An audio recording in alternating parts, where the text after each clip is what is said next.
Bismillah ar-Rahman ar-Rahim. Assalamu alaikum. We'll do the 17th episode of the summary of the Quran tonight.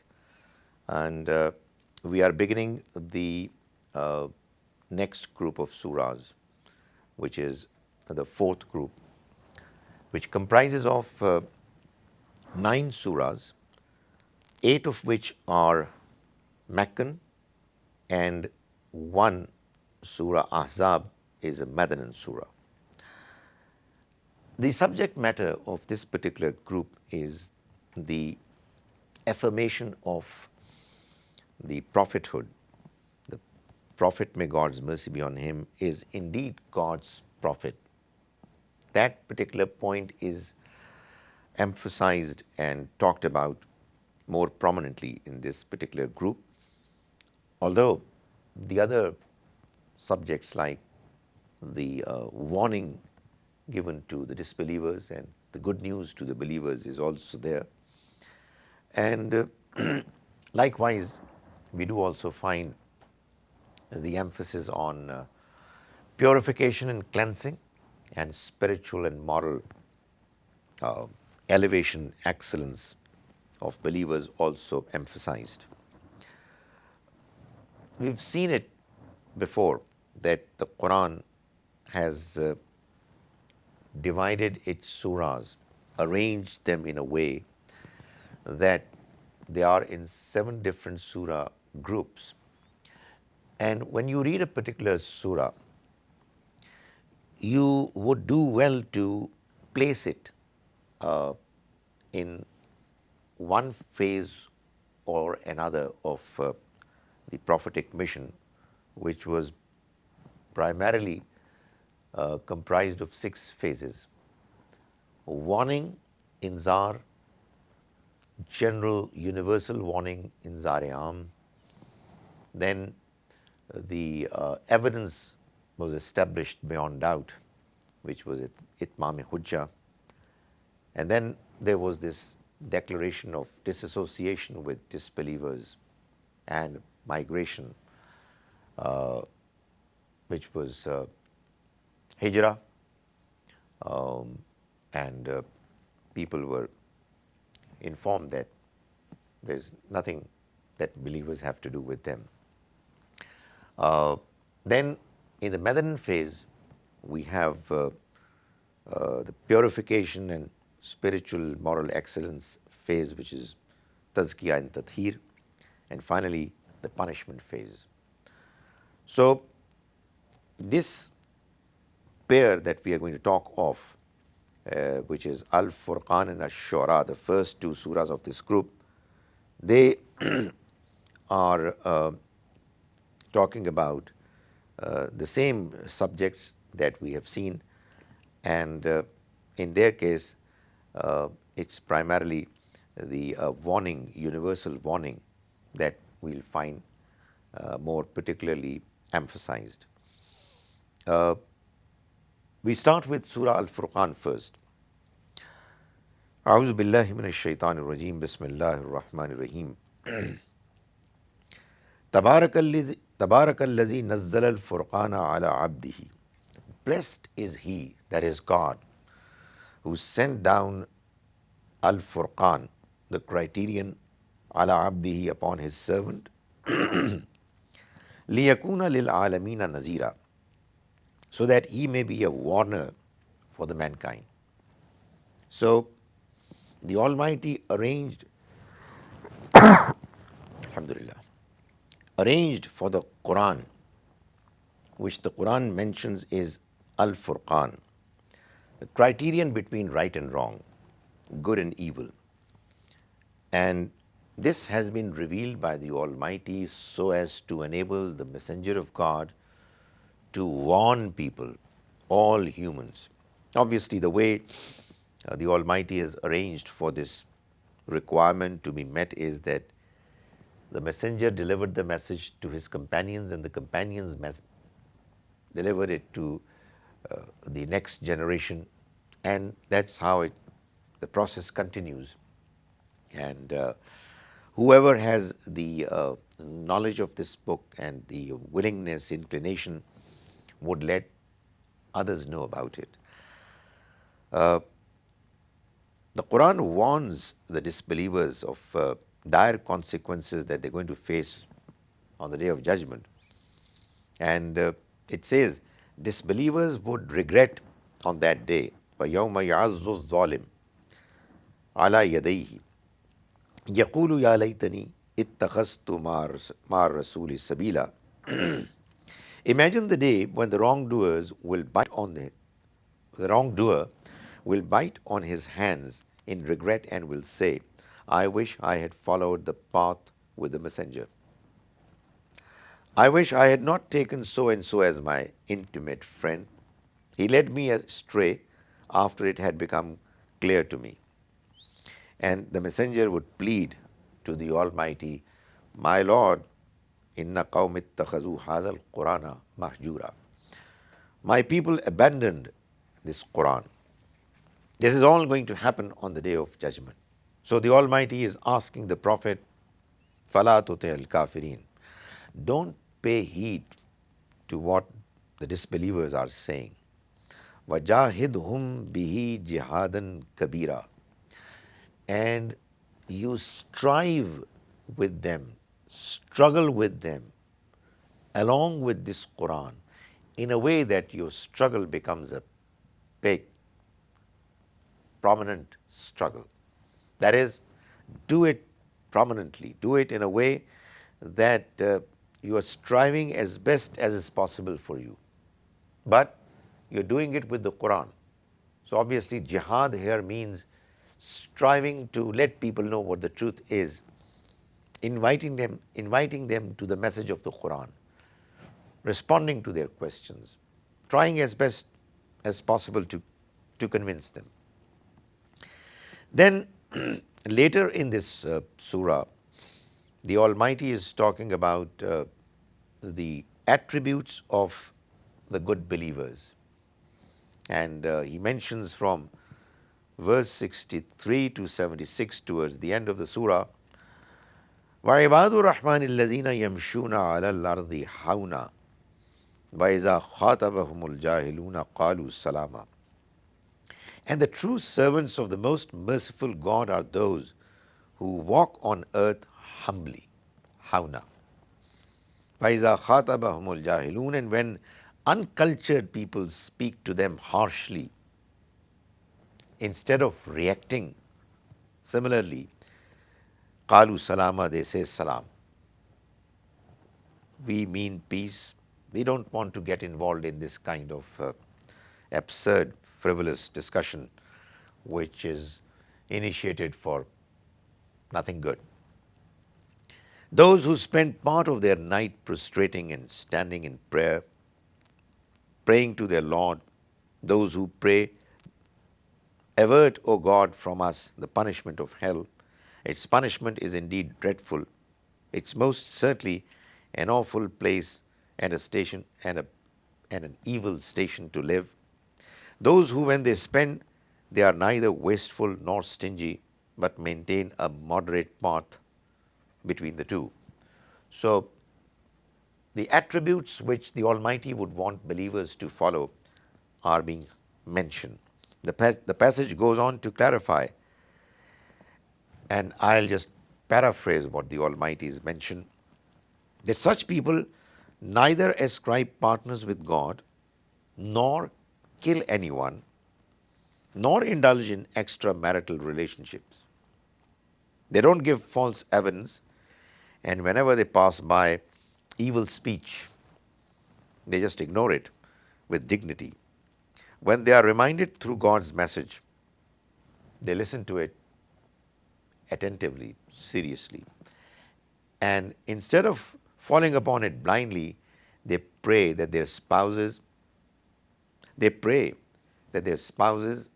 and their children, progeny, follow the right path too, giving them comfort of eyes by doing so.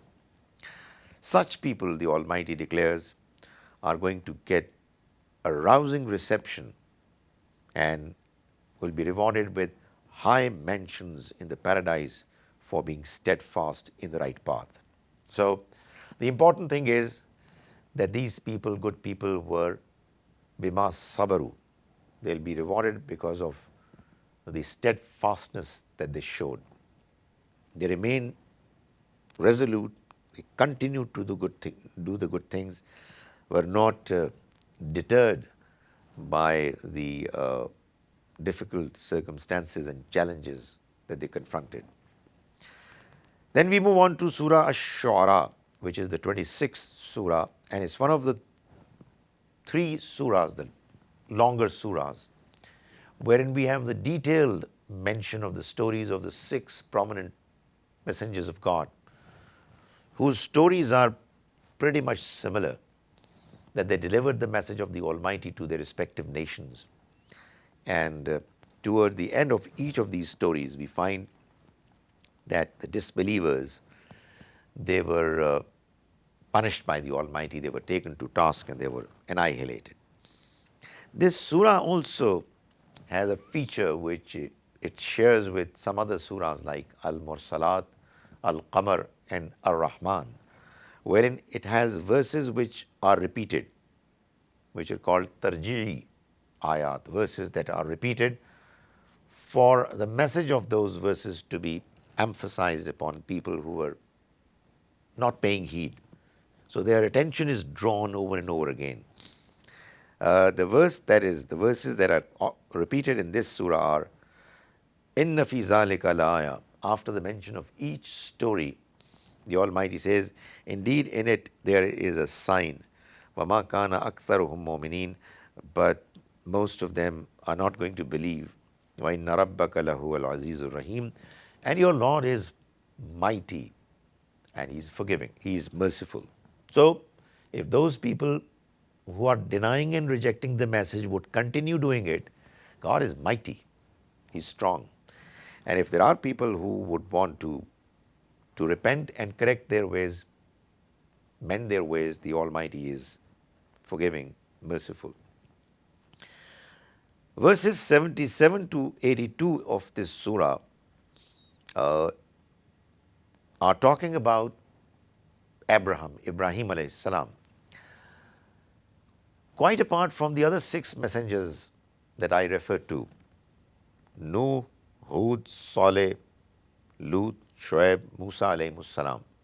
These 6 messengers are mentioned in the Quran very often in the same passages.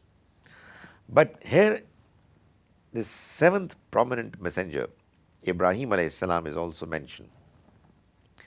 And the Quran clarifies in verse 70 of Surah Tawbah, Surah number 9, that he too was a messenger like other messengers, and in his case too, his nation whom he addressed directly were punished by the Almighty, although that punishment is not quite as often mentioned in the Quran as is the mention of the other nations' punishment we see in the Quran. While talking about the false gods, Ibrahim alayhi salam said, فَإِنَّهُمْ عَدُوٌّ لِّي إِلَّا رَبَّ الْعَالَمِينَ. They are all my enemies except God, the Lord of the entire humanity. And he goes on to say, who created me and who guides me. And he gives me food to eat and water to drink. الَّذِي يُطْعِمُنِي وَيَسْقِينِ. And when I fall ill, وَإِذَا مَرِضْتُ فَهُوَ يَشْفِينِ. He cures me. Who will cause me to die and then bring me to life, back to life. And who I aspire that he will forgive my sins on the day of judgment. So, this was the effective, beautiful message delivered by Ibrahim alayhi salam, and likewise was done by all other messengers. Then we move on to verse 192 onwards, wherein the Almighty is mentioning, وَإِنَّهُ لَتَنْزِيلُ رَبِّ الْعَالَمِينَ. That after learning about these stories, because the Almighty is saying that be sure that these disbelievers are no different from the disbelievers that we have talked about in the previous verses. So that message is delivered by the Almighty, and He says that, have no doubt that this book has been وَإِنَّهُ لَتَنزِيلُ رَبِّ الْعَالَمِينَ, revealed with meticulous arrangements upon your heart, O Prophet, that you may be of a warner for them.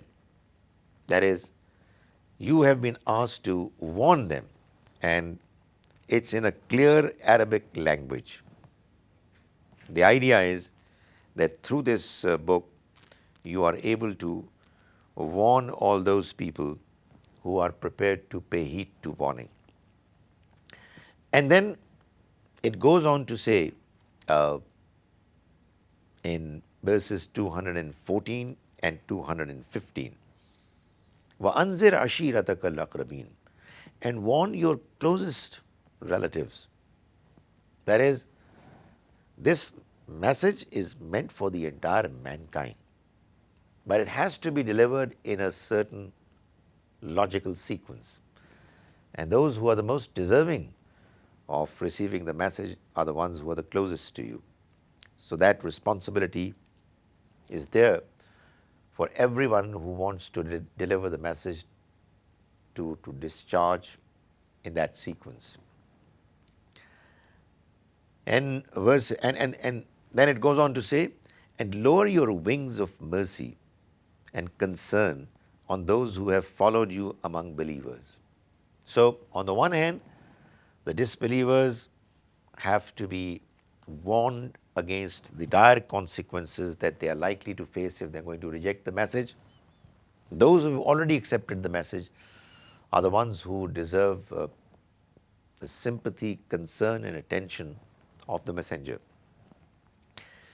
Then we move on to verses 221 to 226, wherein we find that the Almighty is responding to the accusations of the disbelievers that this message, God forbid, was from Satan.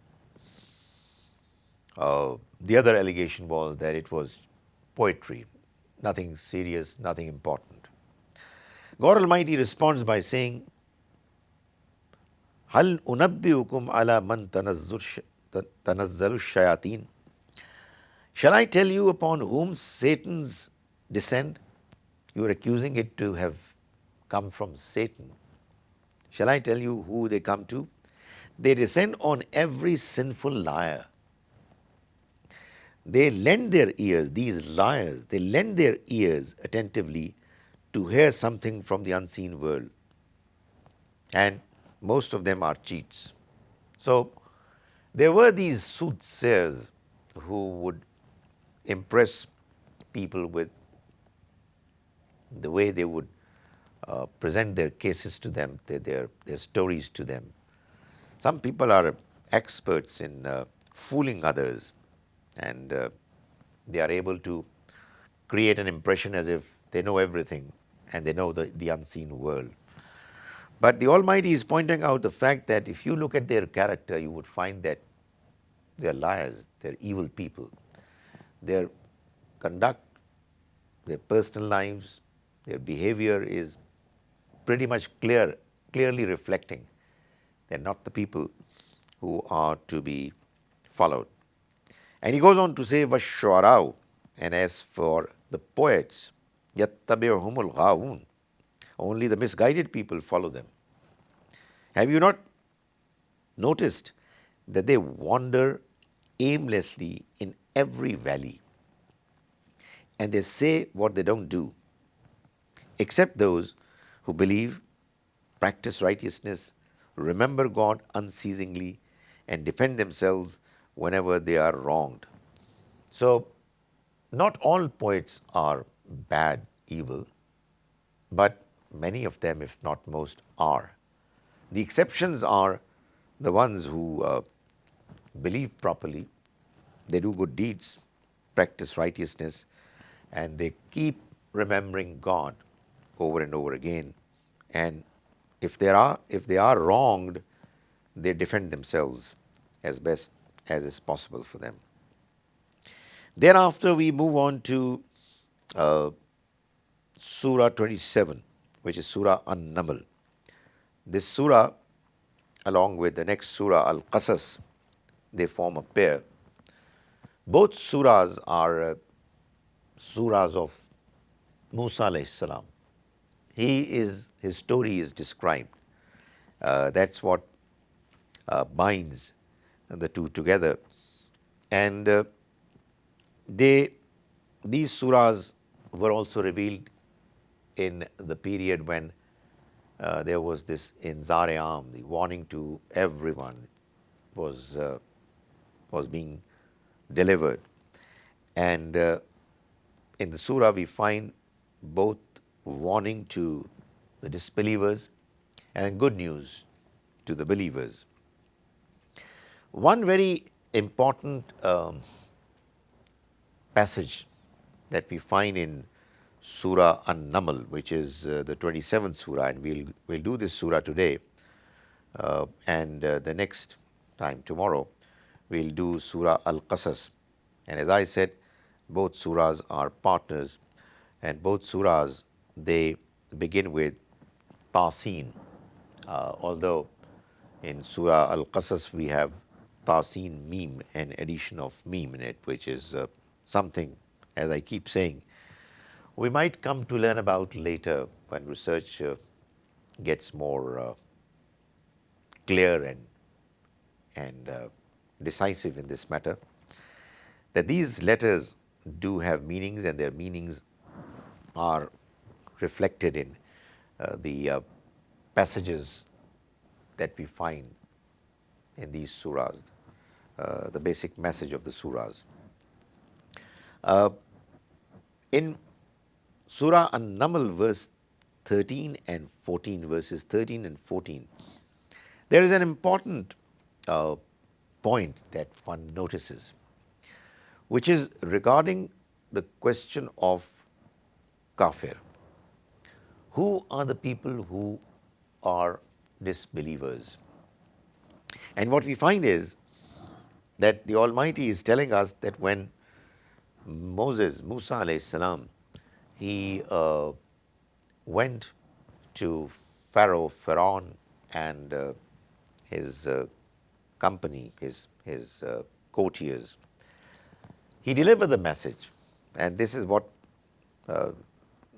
verse 13 says, فَلَمَّا جَاءَتْهُمْ آيَاتُنَا, when our verses, our signs reached them, those people, مُبْصِرَةً, these clear signs, convincing signs, قَالُوا هَذَا سِحْرٌ مُبِينٌ, they said that this is a clear magic. Obviously, somebody can make that statement if he or she is not convinced. And if that is the case, then you can dispute the statement, but you can't claim that the person is evil. But the Almighty is telling us that وَجَحَدُوا بِهَا, they rejected them. وَاسْتَيْقَنَتْهَا أَنفُسُهُمْ, even though their hearts were convinced that the message was true. This is what kufr, disbelief, is. That there are people who know that the message that is being delivered to them is from God, it makes sense, there's no doubt about it, and yet they are adamant, they are stubborn, they would not like to believe and accept. That's what Pharaoh and his followers did, and the Almighty says they did it zulman wa uluwa, unjustly and arrogantly. That's what they did, and that's what their crime was. Fanzur kayfa aqibatul mufsidin. So see how was the end of the mischief mongers. So the Quran is pretty much clear that all people who have been described as kafirs are the ones who knew what the truth was and they rejected it knowingly and arrogantly. Therefore, it's something for Muslim believers to worry about, that if they are trying to accuse some people of being kafirs, uh, is it that they've actually received the message properly and they are knowingly rejecting it? Or is it that they don't even know what the truth is because the message has not been properly communicated to them? If it's the second case, then there is no way that we can accuse anybody of being a kafir. We can call them non-Muslims, but we can't call them kafirs. Likewise, we should also worry about the fact that within Muslims, being Muslims, while we know on the one hand that the message that we have is from God, if we are not taking it seriously and are behaving in a manner that is the behavior of somebody who rejects the message, then there is a great danger that instead of them, we may actually be categorized as kafirs, which is obviously something of a very serious concern that one must always be worried about. In verse 15, the Almighty is talking about the attitude of two great prophets, the father and the son, Dawood and Sulaiman alayhimus salam. It says, وَلَقَدْ آتَيْنَا دَاوُودَ وَسُلَيْمَانَ عِلْمًا. We conferred upon Dawood, David and Solomon knowledge. We gave them real, true knowledge. وَقَالَ الْحَمْدُ لِلَّهِ الَّذِي فَضَّلَنَا عَلَى كَثِيرٍ مِّنْ عِبَادِهِ الْمُؤْمِنِينَ. And they both said, all praise and all expressions of gratitude are for the one who bestowed upon us blessings and made us superior in worldly sense over a large number of people, believing people. So they were the ones who were the kings who were ruling over them. This is in particular, this mention is for the people of Quraysh who were arrogant because they were the rulers, because they were strong. And because of their strength, they thought that they don't need to believe in a message that was coming to them from a person who they thought was their subject, who was not quite as strong, as well connected as they were. So the Almighty is giving them the example of two kings who were mightier than them, and yet they were thankful, humble, and inclined towards the truth. In fact, they were the ones who were the bearers of truth. Then we move on to the story of the people who were living at the time of Saleh alayhi salam, people of Thamud. Verses 48 to 51, the Almighty says, وَكَانَ فِي الْمَدِينَةِ تِسْعَةُ رَهْطٍ. And there was in that city where Saleh alayhi salam had preached the message of God, 9 families, يُفْسِدُونَ فِي الْأَرْضِ. They were causing mischief on earth, وَلَا يُصْلِحُونَ, and they were not reforming it. So they were evil people, arrogant people, and they were the ones who were rejecting the message of God's messenger Saleh. They were rejecting it because they felt that if this message is going to get popular, then their strength, authority is going to be threatened. So they all decided, قَالُوا تَقَاسَمُوا بِاللَّهِ. Let's swear upon God, لَيُبَيِّتَنَّهُ, that we are all going to quietly kill him. ثُمَّ لَنَقُولَنَّ لِوَلِيِّهِ. And then we will say to the heirs of Saleh, مَا شَهِدْنَا مَهْلِكَ أَهْلِهِ. We did not witness the murder of his family. وَإِنَّ لَصَادِقُونَ. And we are truthful. What we are saying is right.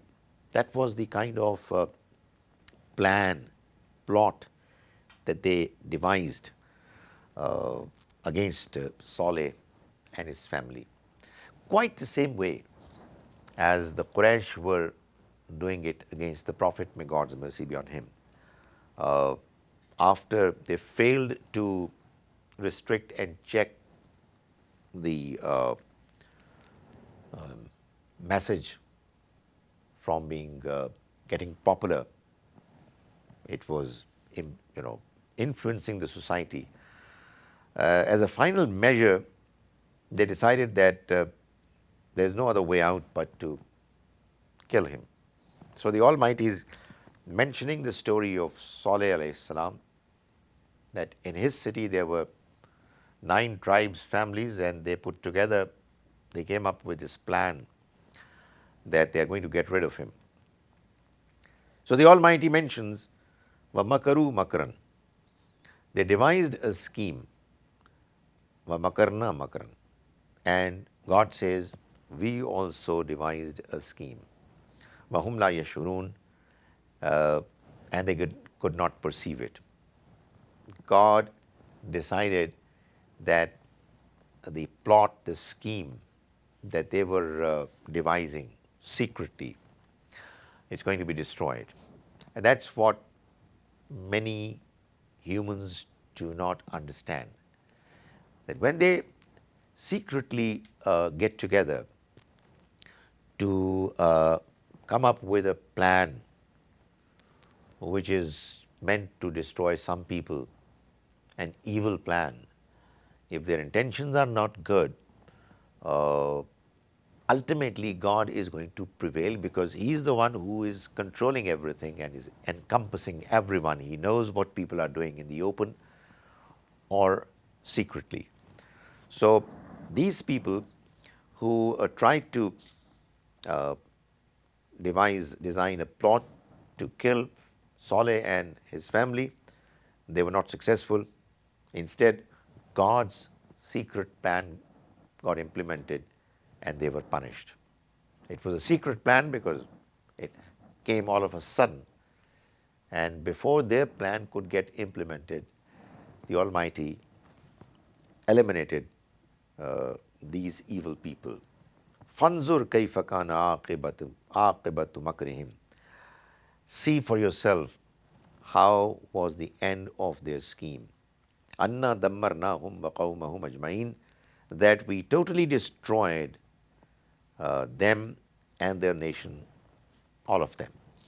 So these people of Quraysh would do well to understand that instead of planning secretly against the Prophet, they should pay heed to what he's saying and believe in him, or else their ultimate end is going to be similar to what happened to the people who opposed Saleh. Then we move on to verse 62, wherein the Almighty is actually, it's a series of verses which are very effectively and beautifully inviting the attention of those people who were ascribing partners with God. The Almighty is asking them, what do your gods do? Compare it with what God does. Your gods, for one thing, they don't exist. And even if they exist, in your opinion, are you sure that they do the same as what God has done? So one of the things that the Almighty is mentioned in verse 62 is that Amman yujibul mustarra iza da'ahu fayakshifu su. Are your gods better, or the one who listens to the prayer of the desperate individual, and then he relieves him from his suffering? That is, God Almighty is the one who is there to always listen to your prayers, provided you pray to Him properly. And the best and the most effective prayer is the prayer of the person who is doing it desperately. You have a need and you need it badly, and you're asking God for help, and God, you are relying and trusting most confidently. You know that He's the one who can do it, and you're confident that He's the one who is listening to you. God says, I will do it. I do it. And He's asking these polytheists that, do your gods also do the same? And if not, then are they better? Or is this real God of yours better?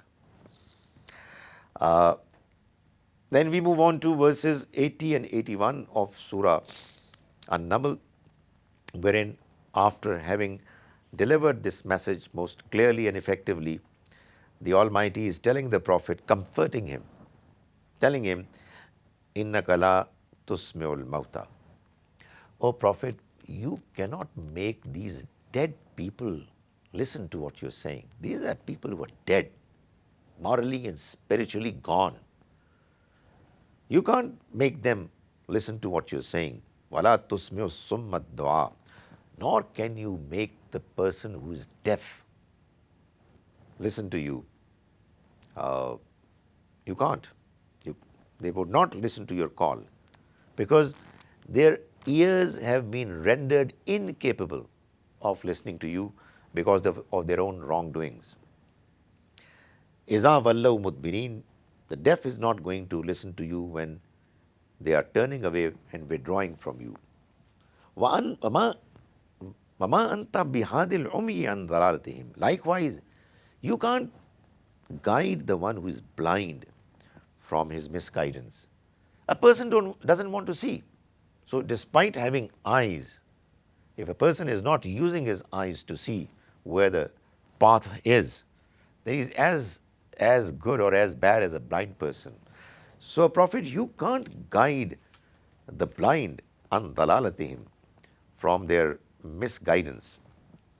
In tusmi'u illa man yu'minu bi ayatina fahum muslimun. O Prophet, you can only make a person listen to you who really wants to believe in our signs. And when he will do it, he will become a submitting believer. So it all depends on the attitude of people. There are people who want to understand and therefore they are influenced by God's message. But there are others who don't want to understand. Why? Because of their arrogance, because of their obsessive overindulgence in worldly matters, in the immediate attractions and gratifications that they get from this worldly life, and they have no other purpose, no goal, higher goals in life.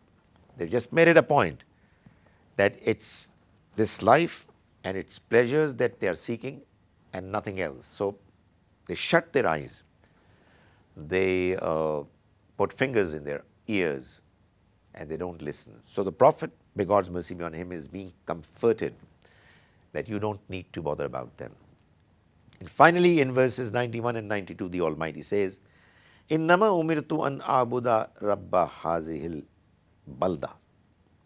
I have been asked, ordered, that I worship the Lord of this city, allazi harramaha, the city which He has made sacred, this city of Mecca.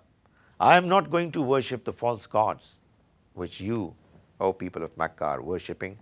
I have been asked, ordained, that I worship the Lord of this city, allazi harramaha, which He has made sacred.